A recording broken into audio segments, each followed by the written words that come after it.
Happy birthday to you, happy birthday to Mridyun കുട്ട. അപ്പം ഇതാണ് എൻ്റെ ചേച്ചി, അത് ബർത്ത്ഡേ ബോയിൻ്റെ അച്ഛൻ, അത് ബർത്ത്ഡേ ബോയിൻ്റെ മൂത്ത ചേട്ടനാണ് കേട്ടോ. ചേച്ചി താഴെ വന്നിട്ട് എൻ്റെ മൂത്ത ചേച്ചിയുടെ മോനാണ് മിത്രൻ. ഓക്കെ, അപ്പം ഇതാ കേക്ക് കൊടുക്കുന്നത് അവൻ്റെ ചേട്ടനാണ്. അപ്പോൾ അവൻ കേക്കൊക്കെ കഴിച്ചു.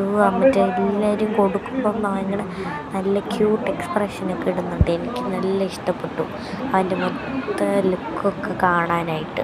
പിന്നെ ഇതൊക്കെ ഇങ്ങനെ യൂട്യൂബിലിടാൻ വേണ്ടി ഇങ്ങനെ ക്യാപ്ചർ ചെയ്ത് വെച്ചുകൊണ്ടിരിക്കുക. ടോട്ടലി ക്യൂട്ട് ഫാമിലിയാണ്, എനിക്ക് നല്ല ഇഷ്ടപ്പെട്ടു. സോ ഇങ്ങനെ ആൾക്കാരൊക്കെ അങ്ങോട്ടും ഇങ്ങോട്ടും പോകും, എന്നാലും കുഴപ്പമില്ല. അപ്പോൾ അവരുടെ ഫാമിലി പിക്ക് ഞാൻ ഇവിടെ ആഡ് ചെയ്തിട്ടുണ്ട്, പിന്നെ അവിടെ ഡെക്കറേറ്റീവ് ആഡ് ചെയ്തിട്ടുണ്ട്. സോ ഇത് ഇഷ്ടപ്പെട്ട ടെറ്റബിലൊക്കെ